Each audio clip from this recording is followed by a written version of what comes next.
We don't want to see a crack. Oh, but we do. I think it might be better to slide this backwards. Nah. All right, that's your car that's falling off of one left onto another. Who dat, Al? I see a Corvette. Yeah, the boomer zoomer was out when I was coming off the road. Hell yeah. What's up, everybody? Welcome back to the shop. Today we're going to throw the Conquest up on the lift and finally get to these shocks. Maybe give Jake a smooth ride for once instead of this thing feeling like it's consistently sinking into a lake. It's not consistently sinking, it's just that that tire likes to bounce as he's doing 110 down the highway. Oh God. It's just sitting there doing this. Come this way a little bit. I also Wait, what does this way mean? Actually, yeah, Mike, I'm sorry, you're right. Look at that. Thank you for your donation to the Mike is Always Right Foundation. Mike, you're almost right once out of every 1,500. Dude, here, Colin, where's your hammer? I need a hammer so I can f up that wheel right there. Not 20 minutes at the shop and already getting into the aggression. More train after the shocks. Jake, what the hell are we doing today? Well, I'm gonna prep this motor to go ahead and drop into that Quest there because that particular Quest has a 40% leak down on cylinder 3. 1, 2, and 4 are all about just shy of 20%, so it needs to be refreshed, which it is what it is. Also, we got shock absorbers to do as well. Good old Amazon Prime box here has some KYBs for up front. Over here, we got the Mouquet eBay special. Yeah, the good stuff. Mm-hmm. Even a sticker and all, man. Nice. Excited. And by we, he means me and Kyle, unfortunately. Go He ahead. means the royal we.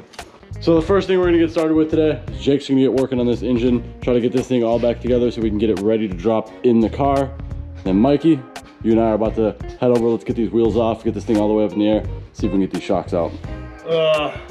Yay.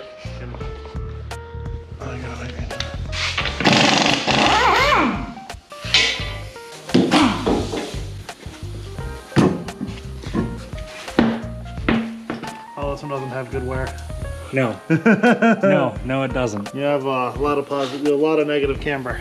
First thoughts, initial reactions, how's it looking? Well, I'm not seeing, you know, a whole lot of fluid leaking from the upper strut seal here.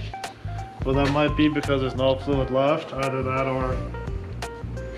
She's maybe. pretty bouncy out back. We do have a pin style strut that can be kind of a pain to deal with, but It'll be fine. yeah, you undo the bolt, you stick a chisel in there, and it's pop, pop, pop, and then it's... Yeah, you wanna do that again? What? It's pop, pop, pop.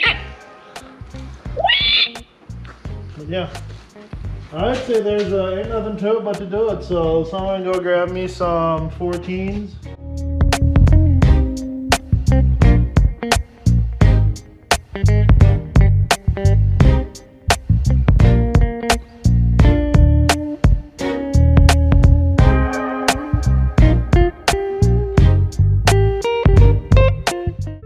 Alrighty, so Mikey went ahead and busted all the bolts and nuts out of this strut assembly. So the very next goal here is to split this little seam apart. This is a, like he said, a press-in design where this shot kind of falls in here and then there's a pinch bolt that goes through, kind of holds everything together.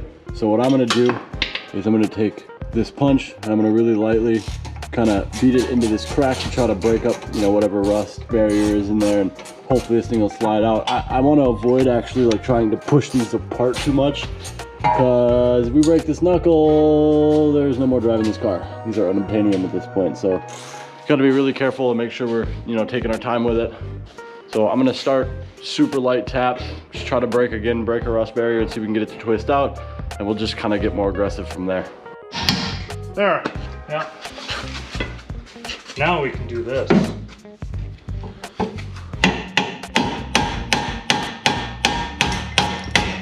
There it goes. Does that break it free? Yeah, it's broke free, but Is it- still got to open it up. Okay. Excuse me, my good son. Oh my.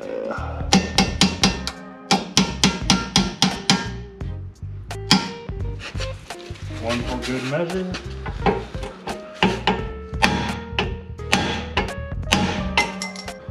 Oh, that's Oh yeah. Perfect. Bada boom. Bada bang. Oh, there we go.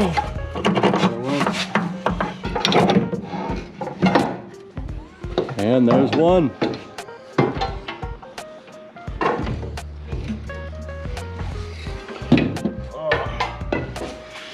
Boom. All right, let's repeat that process 3 times. We'll have the shocks crossed off the list. All right, both shocks are out. Time to bust out the grease. I don't see why. I'm actually gonna back up I don't see why you guys are so scared of these, man. because I've seen them not work. You've seen them leave the chat. I've sent one across the Talmadge House garage.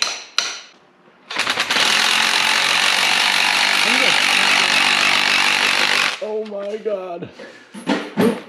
Did a 3/8 just end fit into that?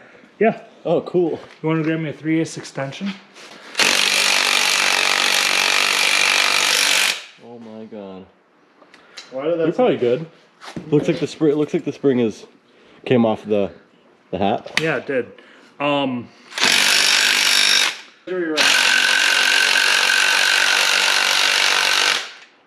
Oh yeah, you're good. Come here, Mike. Nope. I kind of want to like just go get one of the hoods we have up there. It's like a shield for Jake. That hood ain't gonna. Oh, dude, my paint. I think you'll be fine. Oh yeah. You're golden, bud. There. Hurrah! And that's what a live grenade looks like.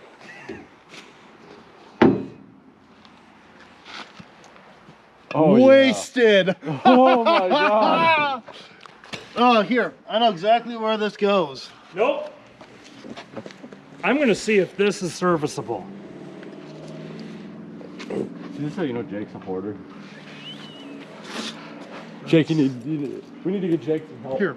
Hold on. Hold me. Oh my. Glad you got that on film. That'll work. That'll work just fine.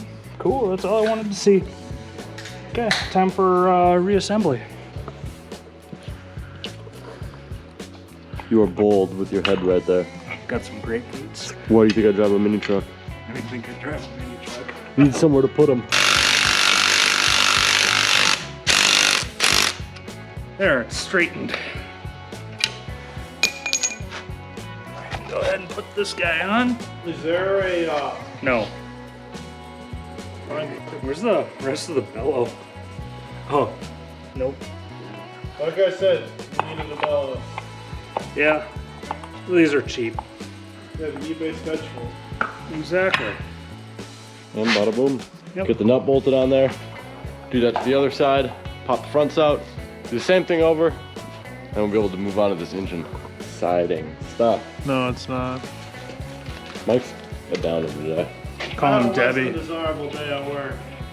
You're a less than desirable person. Jesus Well, hey, man, Christ. thanks for no one. Jake's like, I chose violence today. The Mookie Special. Ba-boom. Think we should anti-seize that before we put it in?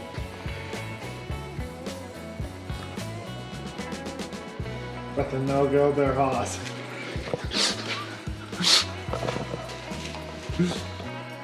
Hey man, not my car.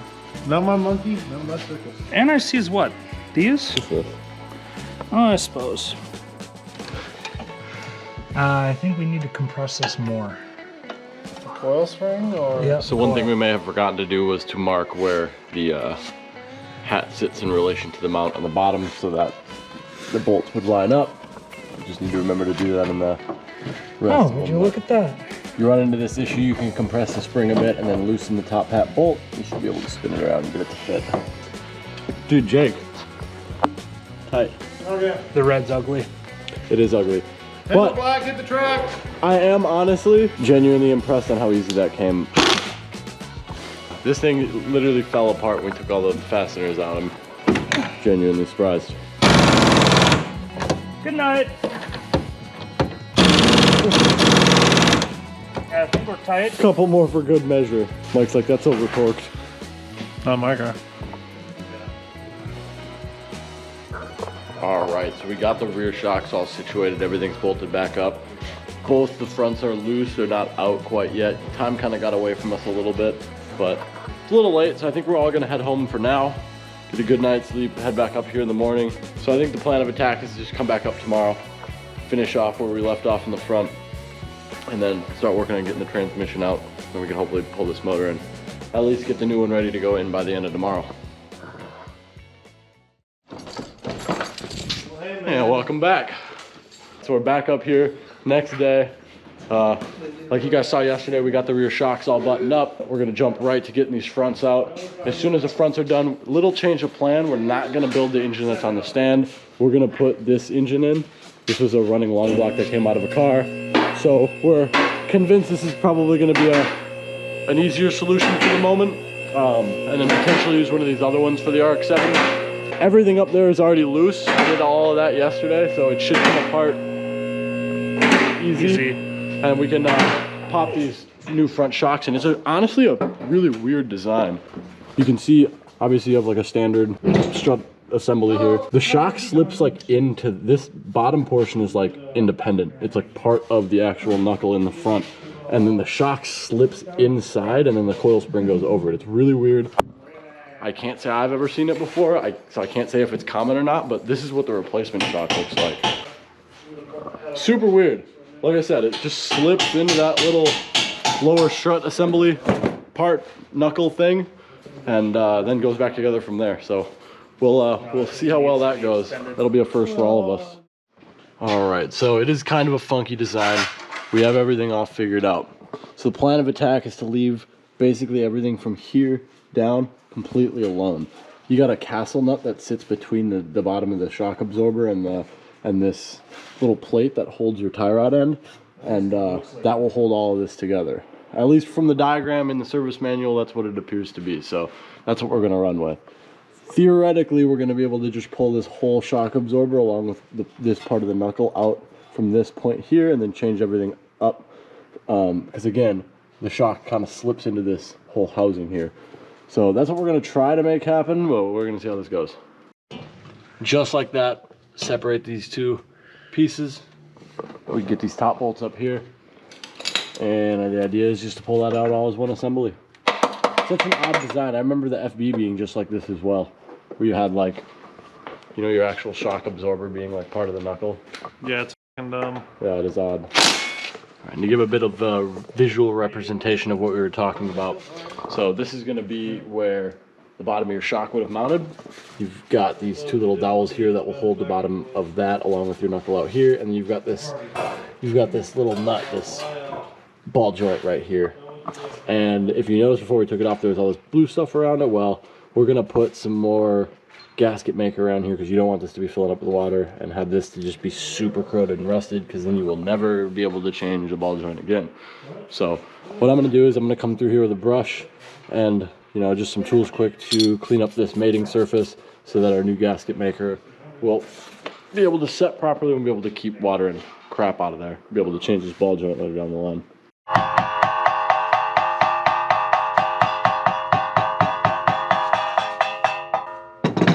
You know, because it's as easy as slipping the shock out of that tube.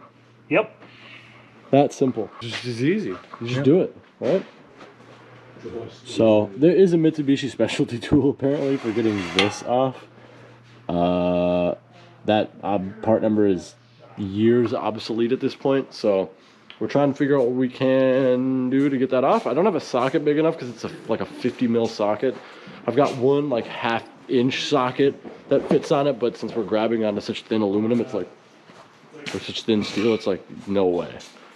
So we're gonna try to exhaust some options here. This is what we're trying to take off just on the other shock.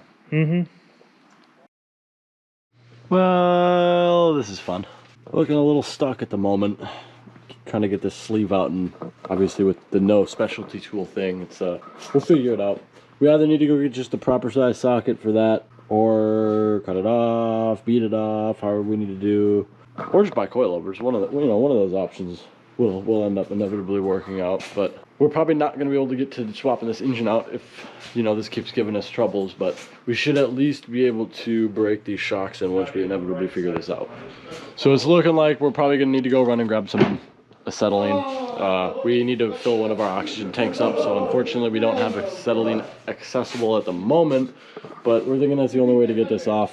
We've been trying at this for hours and it hasn't budged at all. And like, if we break these strut assembly lowers, we're kind of SOL, with options being very limited, and like coilovers obviously is an option, but it's money, right? Like, it's tough. So we got this side completely disassembled. We have the other side disassembled. We have a motor prepped and ready to go, but I think that's going to be a next weekend thing with just how time is kind of playing out.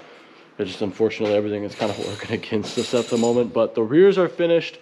Hopefully we can by tomorrow have the fronts finished so we can get a chance to get this thing, you know, back onto the road and have a little bit of fun, but we really need to figure this out. So probably going to be it for the day, unfortunately, with, you know, the Conquest being in the lift. We can't really get too much else done, and I'm still waiting on some parts for the Supra.